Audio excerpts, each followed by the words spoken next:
Ngayon naman po, tungkol sa kampanya nitong 2025 elections, nagkwento sa akin si dating Speaker Martin Romualdez, kinausap daw siya ni PBBM sa Tacloban para tumulong sa gastusin ng mga kandidato mula national hanggang local candidates.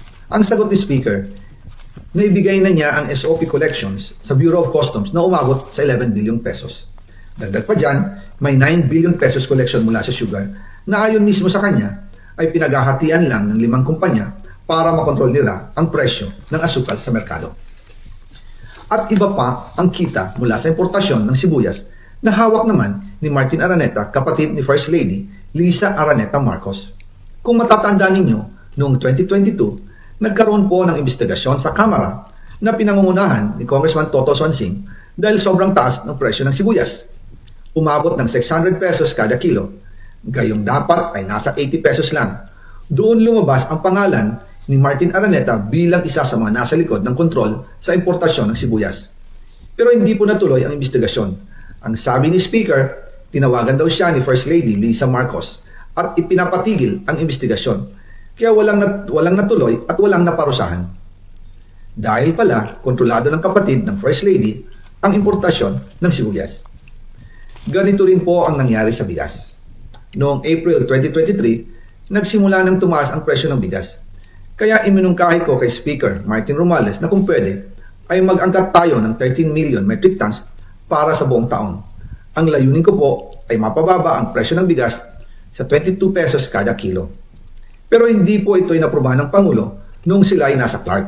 Dahil doon, sumipa ang presyo ng bigas na umabot ng 55 pesos kada kilo hanggang 2024. Noong 2024, kinausap ko ulit si Speaker Martin Romualdez na kung pwede makausap namin si Secretary Laurel Chu ng Department of Agriculture at Secretary Ralph Recto ng Department of Finance para maibaba ang taripa ng bigas mula 35% to 15%.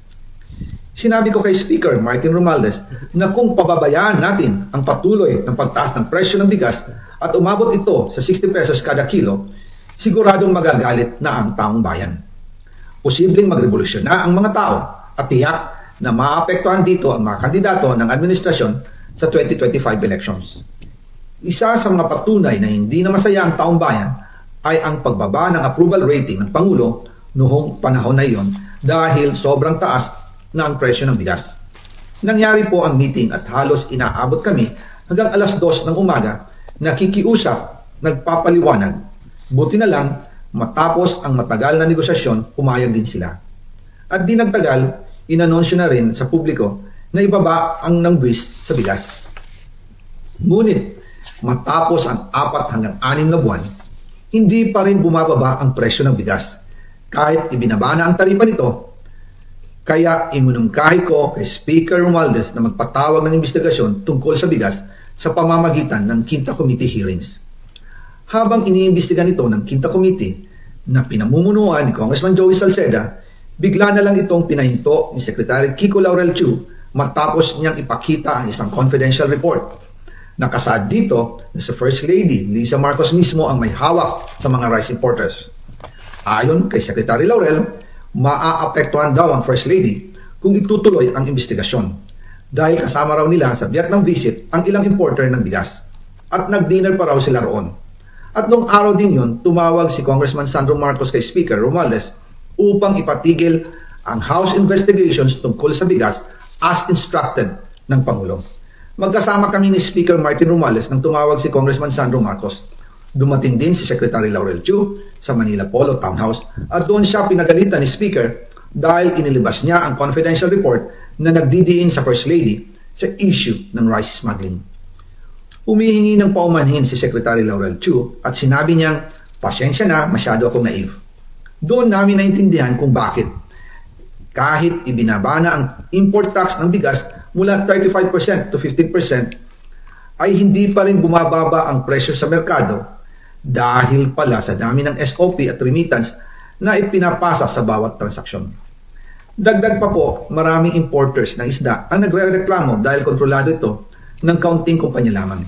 Wala naman daw tax sa importation tuwing lean season, pero kahit ganoon, hindi pa rin sila nabibigyan ng permit to import.